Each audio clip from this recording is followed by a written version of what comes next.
Ma'am அப்படி நிக்க வைங்க.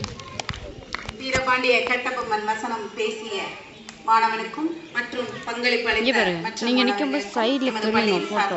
பாராட்டுகள். அடுத்தபடியாக 6ஆம் வகுப்பு மாணவி சுதந்திர தின சிறப்புரை.